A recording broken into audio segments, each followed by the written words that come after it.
In the opening moments of our narrative, we are introduced to the formidable figure at its center, a man named Ming, who presides over a vast and powerful corporate empire.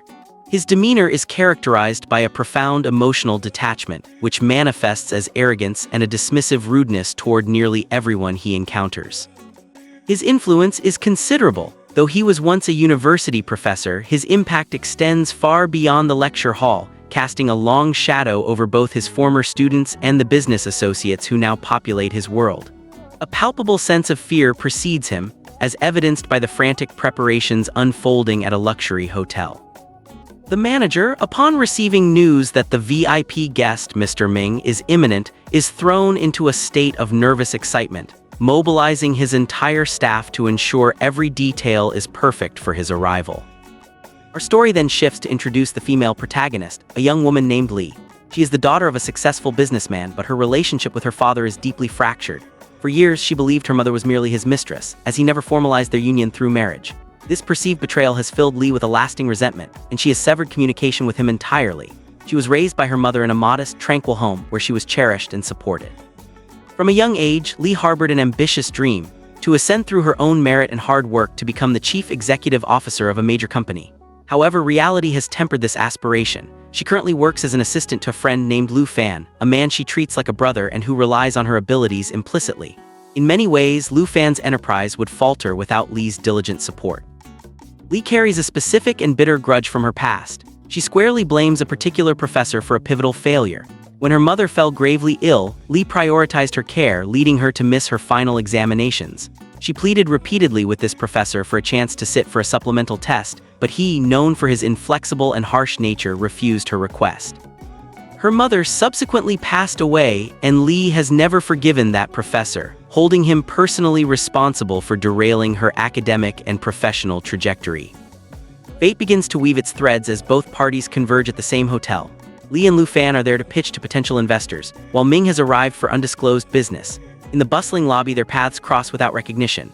Ming later intrudes upon the investors' meeting Lee is attending, and with cold analytical precision he proceeds to dismantle their project proposal, pointing out numerous critical flaws. Lee watches in despair, convinced the investment is now lost. To compound her frustration, she had earlier inadvertently exchanged coffee orders with this arrogant man at the counter, and now his dismissive behavior reminds her painfully of the professor she detests. Overwhelmed, Lu Fan departs, leaving Lee to manage the disastrous aftermath alone. Feeling defeated, Lee turns to her best friend Yu, as she always does when in crisis. Over the phone, she vents her frustration. "That cold-hearted professor from university has somehow reappeared to ruin my life again. What should I do?" Yu, ever pragmatic and slightly mischievous, devises a plan. Make him disappear for a couple of days. Create a distraction, and once you have the chance, complete your work. That should save the situation. Lee, desperate, decides to follow this advice literally. Yu instructs her to tail Ming's car, and Lee, though apprehensive, complies. Ming, a man perpetually alert to threats, soon senses he's being followed. He pulls his car over to investigate but sees nothing conclusive and resumes his journey. This moment of distraction proves catastrophic. As he drives away, a large truck swerves and collides with his vehicle in a horrifying, deliberate impact. Lee, a witness to the violent crash, is horrified. Despite her animosity toward him, her innate compassion overrides everything else. She rushes to the wreckage to aid the injured man before he is rushed to the hospital via ambulance. Parallel to this drama, we see Lu Fan confronting his ex-girlfriend and her new partner, who are speaking derisively about him. A physical altercation ensues, leaving Lu Fan injured. At the hospital, a doctor delivers a grave prognosis to Lee regarding Ming. While his physical injuries will heal, he has sustained significant trauma to the brain. The likely consequence is retrograde amnesia, a complete loss of memory. Lee, feeling a sense of responsibility, stays by his bedside through the night. The next morning, her vigil is met with confusion.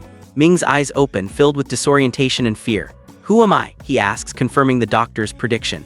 A startling realization dawns on Lee, and for a fleeting moment an almost imperceptible, cunning smile touches her lips. Here lies an unprecedented opportunity. As he repeatedly questions his identity, she provides only a name, his own, and withholds everything else. Then she fabricates a new reality.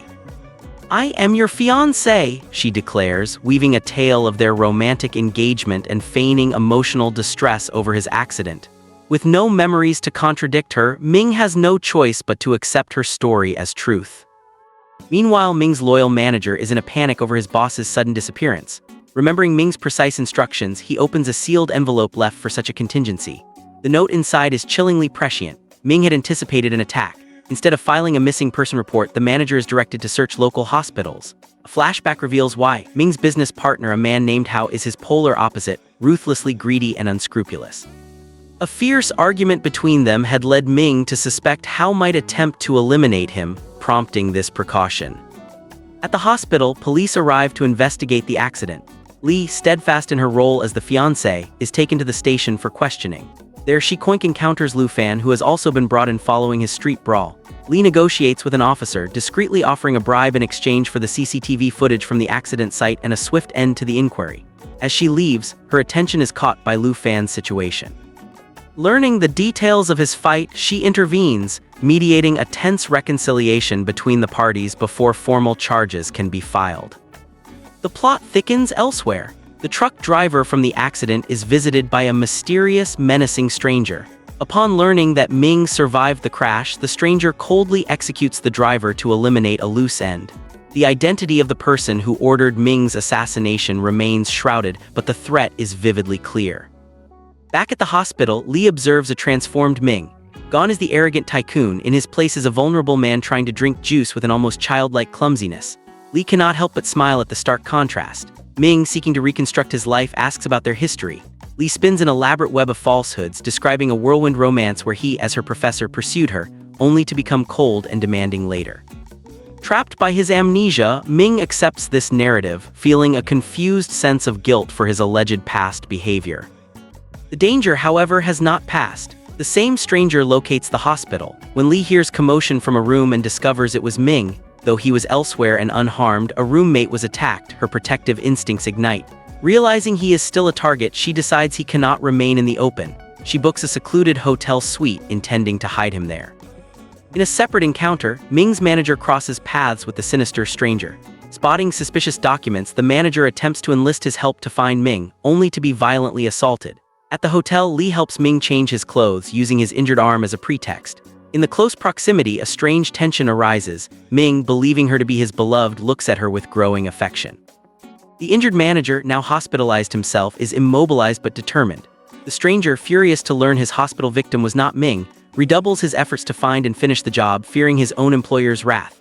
Lee successfully spirits Ming away from the hospital in a private taxi. At the hotel, she spots Lu Fan in the lobby and desperately tries to conceal Ming, wanting to avoid any complicated explanations. She has booked a lavishly decorated suite, presented as a romantic retreat, which embarrasses her despite the deception. She gives Ming a dedicated phone for emergencies, all while privately intending to eventually leave him there and extricate herself from the situation.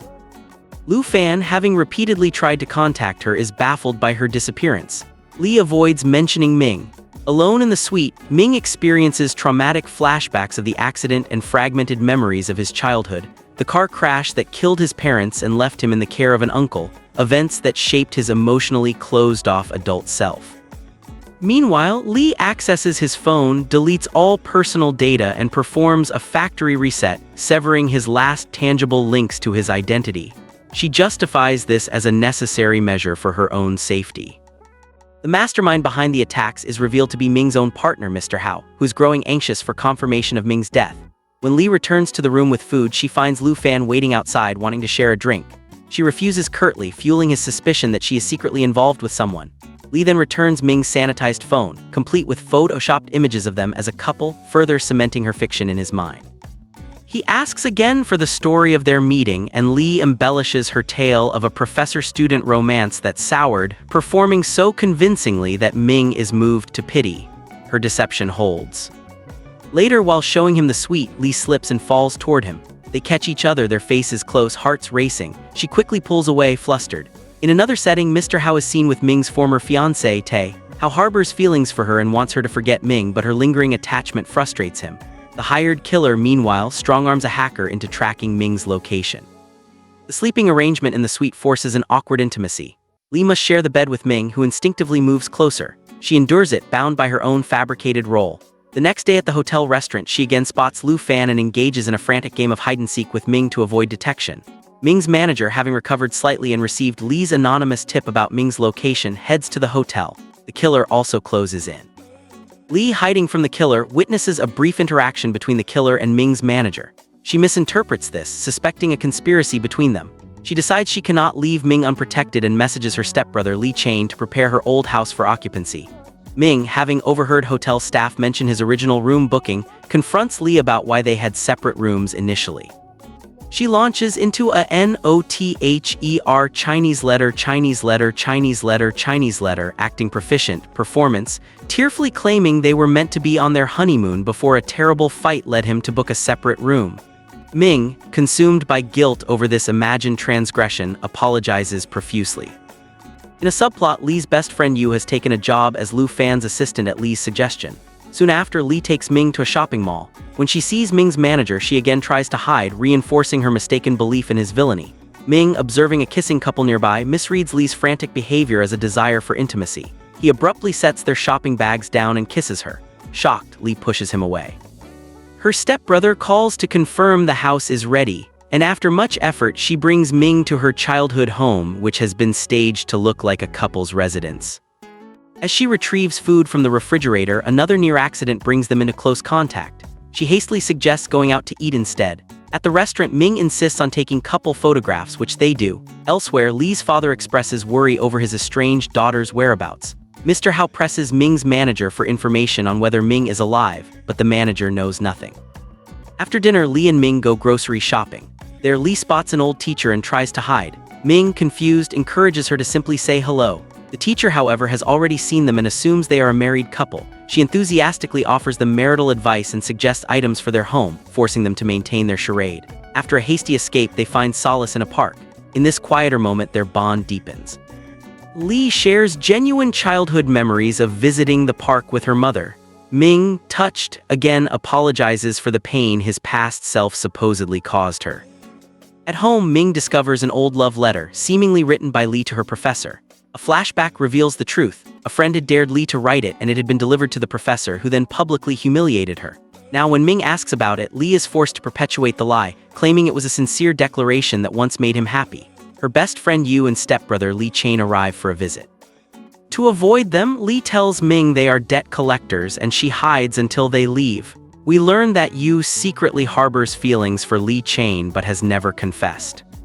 In an attempt to understand his new life, Ming begins making a list of Lee's likes and dislikes.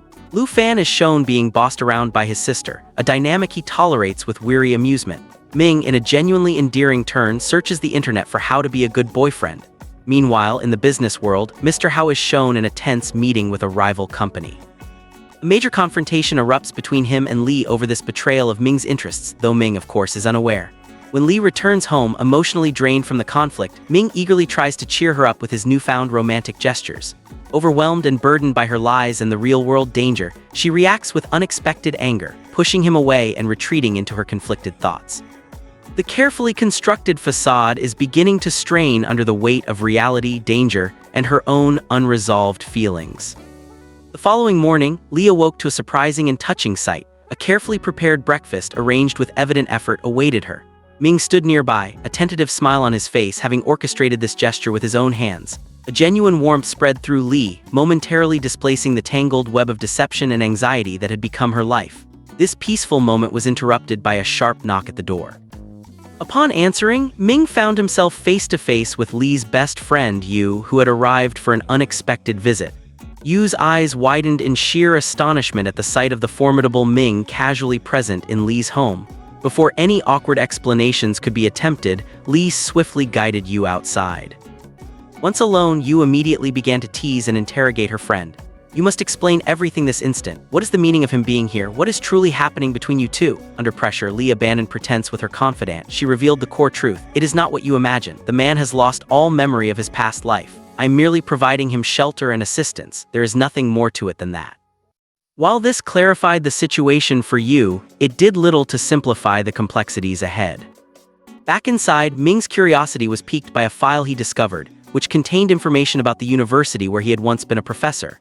This revelation sparked a determination within him to visit the campus, hoping the familiar environment might trigger some recollection of his identity. In a parallel narrative, the subplot involving Lee's stepbrother, Lee Chain, and Lu Fan's sister, Gin, continued. Though no romantic spark existed between them, their families were adamant about arranging a marriage. forcing both into a charade of toleration for the sake of familial harmony. Meanwhile, Lu Fan had resolved to apply himself seriously to a business meeting, but his efforts culminated in a literal pratfall, undermining his attempts at professionalism.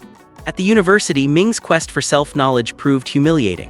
When he approached former colleagues and staff, inquiring about the man he used to be, he was met not with answers but with disbelief and mockery. The cold, imposing Professor Ming they remembered bore no resemblance to this confused, gentle man asking naive questions. Just as the situation grew most uncomfortable, a passing faculty member recognized him. "Professor Ming, what a surprise to see you here," she exclaimed. This public identification caused a stir, drawing a crowd of curious onlookers. Ming, flustered, caught sight of his own photograph on a departmental wall, a stark reminder of a life he could not recall. Lee, having learned of his impulsive trip, rushed to the campus, driven by a dual motive: to rescue him from an awkward scene and, more pressingly, to prevent any exposure that might restore his memory and unravel her lies. With Yu's help via a getaway car, she extracted Ming from the growing crowd and brought him home. Back in the safety of the house, Yu noticed the fabricated couple photos. Her surprise was evident. "When did this happen?" she whispered to Lee, who could only offer evasive answers. Yu realized the immense burden her friend was carrying, the endless cascade of lies required to maintain the fragile fiction, all while genuine danger lurked in the shadows, a threat Lee could scarcely explain to anyone. In another part of the city, Mr. Hao, growing increasingly impatient, had taken Ming's manager captive. In a tense interrogation, he attempted to extract information on Ming's whereabouts. The manager, truly ignorant, could offer nothing. Hao then tried a different tactic, plying the man with alcohol in the hope of loosening his tongue. The plan backfired spectacularly, as Hao himself succumbed to intoxication, leaving the manager to deal with his incoherent captor. At home, Ming sought honesty from Yu. "Please tell me what I was like as a professor. How did I treat Lee?" Yu, bound by loyalty to her friend but also by a thread of pity for the amnesiac man, offered a stark truth. "You were terrible. You criticized her constantly, showed her no kindness." This confession devastated Ming, deepening his sense of guilt over his imagined past transgressions. Determined to atone, he redoubled his efforts to be helpful and kind, his behavior a complete inversion of his former self. Lee, though maintaining her guard, found herself disarmed by his sincere attentiveness. The next day, a hungover Mr. Hao, while out driving, caught a fleeting glimpse of Ming on the street. By the time he processed the sight and stopped his car, Ming had vanished into the crowd. Hao dismissed it as a drunken hallucination. Meanwhile, on a public bus, Ming observed a couple in the midst of a heated argument. Their quarrel dissolved, however, into a reconciling kiss. This simple public display lodged itself in his mind as a potential solution to discord.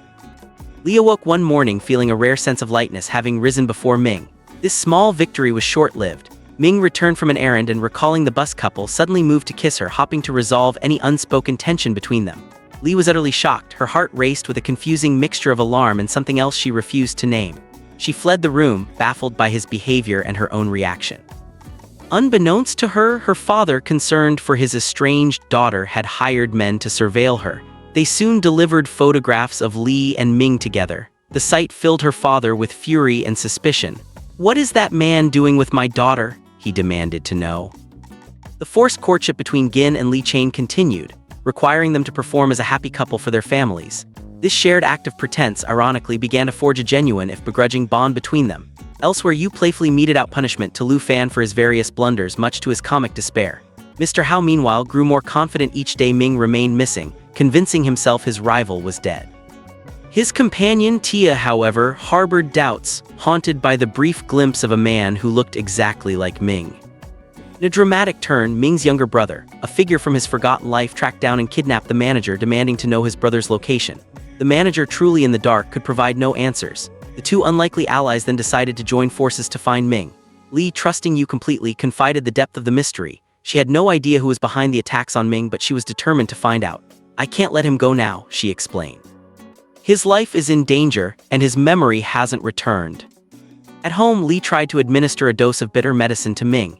He refused, leading to a playful struggle that ended with them in close proximity. In the tussle, Ming accidentally drank the medicine. The game Lee used, however, stirred a deep sadness in her. It was one she used to play with her late mother. Later, as Lee left for work, Ming called after her, saying she'd forgotten something. She ignored him, preoccupied. At the office, Yu had a hostile encounter with a woman who was leaking company secrets to a rival firm. Lee intervened and, in the process, tripped and injured her leg. Ming, who had followed her and overheard the confrontation, later tended to her wound with a gentle, caring touch.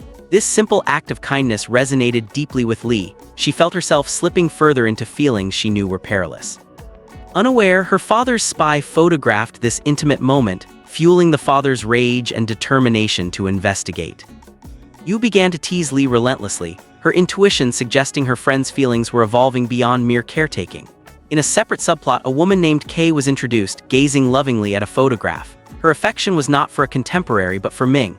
After her grandfather's death, Ming had been her sole protector and she had loved him deeply, though their relationship had ended for reasons yet unknown. Lee and Yu continued their amateur investigation into the truck driver and the attack, but hit dead ends. Ming, eager to please, prepared an elaborate meal for Lee, only to be disappointed when she messaged to say she couldn't make it. At the office, Yu gave Lee playful advice on how to flirt with Ming, a conversation overheard by a bewildered Lu Fan. Later, Yu followed Lee to a meeting with Lee Chain, and eavesdropping, discovered to her heartbreak that he was engaged to marry Lu Fan's sister. Lu Fan discovered Yu's feelings and bluntly advised her to forget Lee Chain, leading to an argument that resulted in both of them tumbling into a water feature. Soaked and stranded, they were forced to share a hotel room for the night, their bickering unabated. That same evening, Ming returned home in a drunken state, clinging to Lee for support. Worried she cared for him, a gesture that blurred the lines between responsibility and affection. The next day, Lee's father arrived for a confrontation. Finding only Ming at home, he unleashed his anger, demanding to know the nature of their relationship. Ming, confused and still without memory, could offer no defense. Lee rushed home upon receiving Ming's message and faced her father's interrogation. He pleaded for honesty, professing a desire for her happiness, but Lee, still hardened by years of resentment, ordered him to stop interfering in her life. He left, shooting a venomous glare at Ming and vowing further inquiry. Ming's brother and the manager, now a detective duo, pursued a lead on Ming's location. Meanwhile, Lee and Ming visited a lively fairground. Spotting the manager in the crowd, Lee, still mistakenly believing him to be allied with the attackers, panicked and hid Ming once more, successfully evading him. Lu Fan faced his own pressures, receiving a stern lecture from his father about his professional failures. Later, when Lee briefly stepped away at the fair, she returned to find Ming missing. A wave of sheer terror washed over her. Had the killers found him? He reappeared moments later, having gone to fetch her a gift. Overwhelmed with relief, she hugged him tightly, a moment that crystallized for both the audience and herself the depth of her feelings. That evening, Ming orchestrated a romantic surprise, filling the house with candles. In the soft light, he encouraged Lee to talk about her parents. She shared the painful truth about her father never marrying her mother. Ming, with his new gentle demeanor, listened and made her laugh, lifting her spirits. The next day, both Yu and Lu Fan came to visit. Lu Fan was stunned to see Ming. Yu and Lee quickly ushered the men aside, claiming they were late for a party. Ming wanted to join, but they insisted he stay, leaving him dejected. He decided to follow them. At the party, the group was discussing Ming when he suddenly appeared, having found his way in. To everyone's shock, he introduced himself as Lee's boyfriend. The room fell into a stunned silence before erupting with questions. Lee, terrified this exposure would trigger his memory or unravel her lies, hastily dragged him away, instructing Yu to manage the fallout. She took him onto a nearly empty late-night bus. In the semi-privacy, they shared a moment of uncomplicated joy. Seizing the romantic atmosphere, Ming kissed her. But the contact triggered a violent flashback, images of his accident, the screeching tires, the impact. He recoiled in fear, leaving Lee bewildered. As they walked home in a sudden rain shower, taking shelter, the romantic ambience returned. He kissed her again, and again the kiss was aborted by traumatic memories. He confessed to her, "Whenever I kiss you, I remember fragments. Perhaps if I kiss you again, it will all return." Lee, now terrified of the man he might become, could not allow it. Mr. Hao, through his network, finally acquired a photo of Ming with Lee. Jealousy and fury consumed him. He ordered a detective to compile a full dossier on the unknown woman. Meanwhile, Ming took Lee on a proper date to the theater and a couple's event. At the event, they participated in an exercise where they had to write down each other's qualities. Reading Ming's heartfelt words about her, Lee was profoundly moved, embracing him emotionally. Simultaneously, Ming's brother finally pinpointed his location. Tragedy struck during a simple shopping trip. Ming realized he was being followed. In a panic, he ran, slipping on a staircase and suffering a severe fall. He awoke in a hospital bed, his manager by his side. The head injury from the fall had a cruel, inverse effect. It restored his original memories but erased the entire period of his amnesia. The gentle, caring Ming was gone, replaced once more by the cold, emotionless tycoon. At his company, rumors swirled about his prolonged absence. Just as Mr. Hao was entertaining the idea that Ming was permanently gone, he received a message confirming Ming's return. Paralyzed with fear, Hao made a hasty exit. Minutes later, Ming himself strode into the office, his demeanor icy and authoritative. He immediately took charge, assuring his worried staff and vowing to investigate the attack on his life. His brother was overcome with emotion upon their reunion. Lee, however, was desolate, searching everywhere for the Ming who had disappeared. Her search ended when she saw him leaving his corporate headquarters. She ran to him, but he looked straight through her, his eyes devoid of recognition or warmth. He spoke to her with the same rude dismissal she remembered from their professor-student days. Heartbroken, she told him they would not meet again and walked away. Ming then arranged a meeting with Lee's father, presenting a business proposal for collaboration. Her father, distrustful and angry, flatly refused. Tia, armed with the detective's report on Lee, studied the information with intense interest.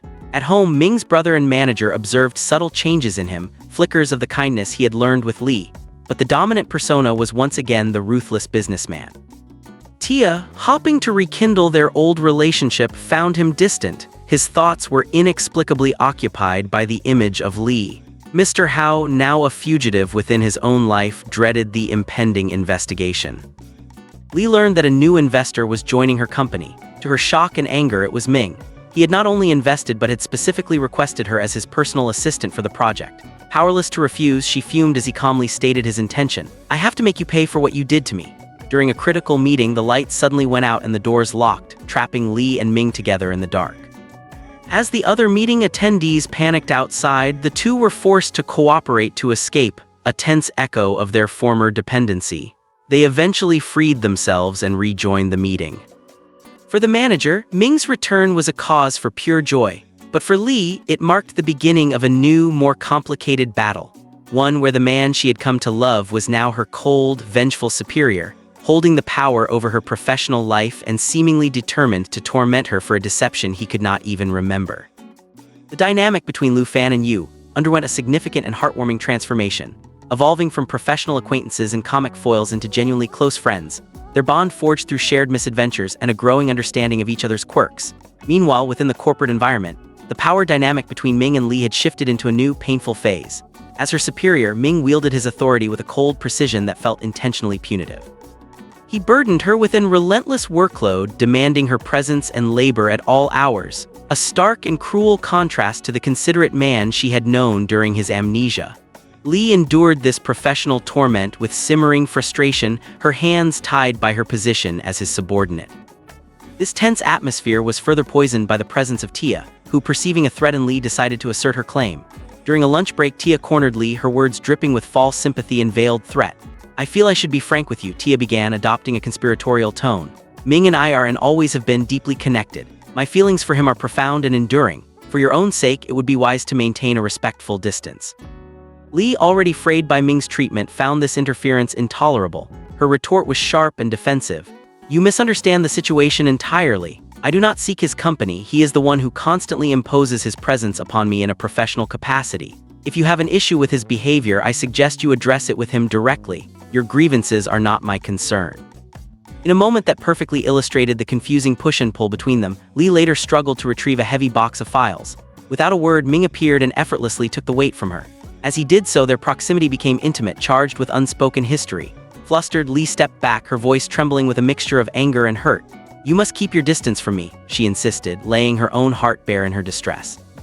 "I will admit that during the time we lived together under those false pretenses, I developed feelings for you. But that person is gone. The man before me now holds no such place in my heart." Yet when she later needed a specific file for her work, he refused to hand it over, creating another excuse for fraught interaction. Their manager inadvertently witnessed one of these intensely charged, silent standoffs and beat a hasty, embarrassed retreat. Tia, undeterred, resumed her campaign of whispered warnings, pushing Lee to her breaking point. In a burst of impulsive anger, Lee stormed into Ming's private office, bypassing all decorum. "You need to control your fiancé," she exclaimed, her composure shattered. "She persists in harassing me with her insinuations and demands. If you cannot make her understand the boundaries of this professional relationship, then perhaps you should reconsider her involvement here." In her agitation, she gripped the edge of his desk, leaning forward. To her shock, Ming mirrored her action, his hands coming up to cradle her face, his gaze intense and searching. The moment was electrically intimate, a silent battle of wills and unresolved emotions. That evening, in a domestic setting far removed from corporate strife, Ming found a rare moment of peace, giving his younger brother a haircut. The simple, familial act brought them both joy. In this relaxed atmosphere, Ming felt safe enough to voice a vulnerable confession. "I find myself developing deep feelings for a woman," he admitted, his usual icy facade melting into one of confused sincerity. "But I am at a loss. How does one confess such a thing?" His brother, delighted by this glimpse of humanity, enthusiastically offered a flood of romantic advice. The next day at the office, noticing Lee working late yet again, Ming approached her desk. His invitation was stiff but unmistakable. "You work tirelessly, you should eat, join me." To her own surprise, Lee agreed. At the restaurant, her attention was caught by a small detail. The button was missing from his shirt cuff. Without overthinking, she removed a simple hairband from her wrist and used it to secure the fabric. This small, instinctive act of care resonated deeply with Ming, an echo of the kindness that had defined their past life together. For a few hours, the walls between them seemed to lower. He fumbled while pouring coffee the next morning, spilling some on her hair. Flustered by his own clumsiness, he grabbed a towel and began gently drying her locks. This tender, utterly unprofessional scene was observed by several staff members, who exchanged knowing, delighted glances before discreetly withdrawing. Lee was mortified by the public display, yet a strange warmth battled with her embarrassment. Later, Ming was seen smiling to himself, a sight so unusual it immediately aroused the manager's suspicions that his boss's heart was undergoing a significant thaw. Lee, meanwhile, became aware of a man who seemed to be lingering near her workplace. Mistaking him for a maintenance worker struggling with a faulty camera, her innate kindness prompted her to offer assistance. Ming, witnessing this from a distance, was seized by a powerful and unfamiliar pang of jealousy. He strode over, extracted Lee from the conversation with a possessive grip, and demanded an explanation. "What was the nature of your interaction with that man? Explain yourself." Lee was bewildered by his accusatory tone. "I was merely helping someone in need. What is the matter with you?" Tia's campaign of interference continued unabated. She began to stage manage appearances, being overly sweet to Lee in Ming's presence, a transparent act designed to portray herself as the gracious victor. The plot thickened when the police brought in the same waiter for questioning, the very man Lee had tried to help. Ever compassionate, Lee approached him to ask if he was all right. Ming, watching this, felt another surge of irrational jealousy. As Lee turned away from the man, she accidentally bumped into Ming, spilling coffee down the front of his expensive coat. She apologized profusely and insisted on taking it to be cleaned as restitution. In a separate subplot, Yu found herself in a precarious situation at a restaurant, harassed by a group of unruly men. Her protector emerged in the unlikely form of Lu Fan, who intervened and took a beating on her behalf. This act of clumsy gallantry marked a turning point in Yu's perception of him. Lee, fulfilling her promise, returned Ming's cleaned coat. As she helped him into it, the domestic intimacy of the gesture overwhelmed her. She hugged him tightly, her voice thick with emotion. "The time we shared in the past, I need to forget it. Let us not speak of it again." She then pulled away, said a final goodbye, and left, appearing utterly heartbroken. She had convinced herself a future with the current Ming was impossible, and resolved to purge her memories of the gentle man he had been. That night, her friends provided a distraction, while Ming, restless and lovelorn, sought more advice from his brother on the art of proposing. The narrative took a darker turn as Tia, driven by obsession, discovered Mr. Hao's hiding place. Instead of reporting him, she chose to ally herself with the villain, joining his conspiracy for her own twisted ends. The next morning, the aftermath of the friends' night out was comically chaotic. Yu emerged from a shower to find Lu Fan gazing at her with a newfound, dazed affection. He had undeniably fallen in love. At the office, Ming orchestrated an elaborate scheme.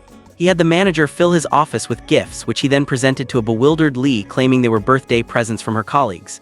As she looked around, she noticed unnerving coincidences. His shoes were a matching pair to a style she owned, and beneath his jacket, his shirt was identical to one in her wardrobe. She accepted the gifts with deep suspicion.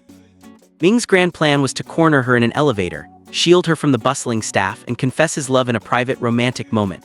However, when the elevator doors opened, the staff, seeing their stern boss inside, politely declined to enter, leaving the two alone in a thick, awkward silence. Ming's courage failed him. He could only imagine a bold confession, while in reality he stood mute. Lee could only wonder at his increasingly strange behavior.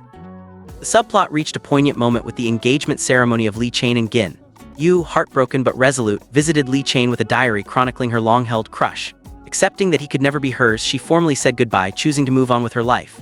In the main storyline, Lee and Ming attended a meeting with a potential investor, a flamboyant fashion mogul. The woman was immediately taken with Ming's physique and insisted he model for her brand. Despite Lee's protests, Ming was whisked away and pressured to remove his shirt for a fitting. Lee, in a moment of daring, secured the investment deal and then literally rescued a flustered Ming from the situation, pulling him out of the studio. Tia, through her new alliance, received confirmed intelligence that Ming's emotional capacity was severely limited, a fact he hid from the world. This information became a weapon in her arsenal. Back at the office, Ming's attempts to get close to Lee became a source of open amusement for the entire staff. After Lee Chain and Gin's marriage, their first night in a room decorated in overwhelmingly pink romantic flair by his enthusiastic brother was a comedy of mutual awkwardness. One evening, Ming found Lee asleep at her desk. He watched her sleep, his expression soft and full of a care he still could not articulate. His emotional vulnerability, however, was becoming public. News of his emotional outbursts and unusual behavior began to circulate, creating gossip. Lee's father saw the reports and grew deeply worried, fearing for his daughter's heart. Seeing that Lee Chain and Gin had genuinely grown close, the family patriarchs began to conspire, trying to ascertain the true depth of Lee's feelings for Ming. A catalyst arrived when Yu, perhaps mischievously, told Ming that Lee had gone on a blind date. Consumed by jealousy, Ming raced to the location. Lee was actually meeting an investor, but the man was overly forward and tried to grab her hand. Lee's father, who was secretly observing, watched as Ming burst in, violently attacked the man, and defended Lee's honor. Despite his dislike for Ming, Lee's father was silently impressed by this raw display of protective passion. Ming was injured in the scuffle, and Lee tenderly cared for his wounds. This moment of connection was shattered when Ming received a call about his ailing aunt. He took Lee with him to the hospital. There, his aunt, in her pain and grief, verbally attacked Ming for his emotional frigidity. "You cannot even shed a tear for your own departed parents," she accused. "Sometimes I think it would have been better if you had died in that accident." This brutal confrontation broke something within Ming. Overwhelmed, he suffered a panic attack, collapsing on a staircase. Lee rushed to comfort him. In this state of utter vulnerability, as he regained his senses, the words finally tumbled out, a raw, unfiltered confession of his love for her. Lee, her own heart laid bare, whispered her acceptance. They shared a kiss, a union witnessed by a lurking, mysterious figure. Their relationship now public at work, Ming took Lee's hand, confirming the office rumors. However, their newfound happiness was immediately threatened. A news story broke, maliciously exposing Lee's personal history and slandering her mother, falsely claiming she was an unmarried mistress. The revelation devastated Lee, though she put on a brave face for Ming. Her father, horrified by the lies, was compelled to finally reveal the truth. He and Lee's mother had been legally married. Lee's brother provided the marriage certificate, and Lee Chain publicly denounced the false narrative, clearing her mother's name. In the shadows, Tia's obsession reached a dangerous peak. She lured Ming to her apartment and drugged his drink. Her plan was to compromise him and force a connection. Lee, sensing danger, tracked him down and rescued him from Tia's clutches. Tia, left furious and humiliated, swore vengeance. The drug-induced state lowered Ming's inhibitions, and he and Lee shared a night of intimacy, recorded in playful, private videos.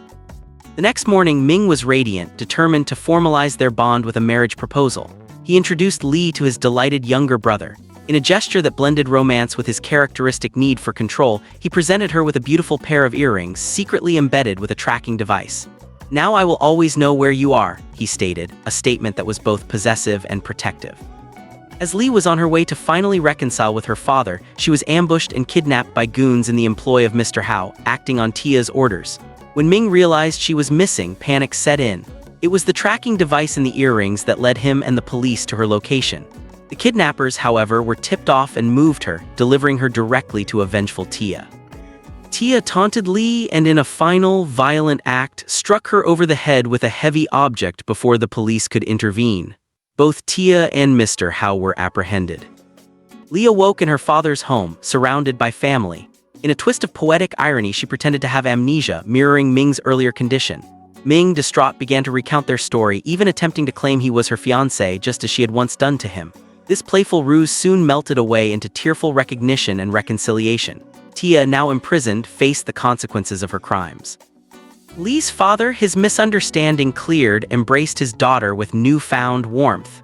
Ming then lured Lee to a special location, a room filled with genuine, captured photographs of their time together, proving his love was rooted in real moments. A heartfelt letter laid his soul bare. As she read it, he entered and, finding his voice at last, offered a formal, heartfelt marriage proposal, witnessed by her happily observing family. She accepted, and their kiss sealed their future. The story concluded with a glimpse into the futures of all couples. Lee Chain and Gin were contentedly married. Lu Fan and Yu had blossomed into a perfect, loving pair. And finally, Ming and Lee, the once emotionless tycoon and the resilient heroine, were united in marriage, embarking on a life of hard-won happiness, having navigated a labyrinth of deception, danger, and ultimately transformative love.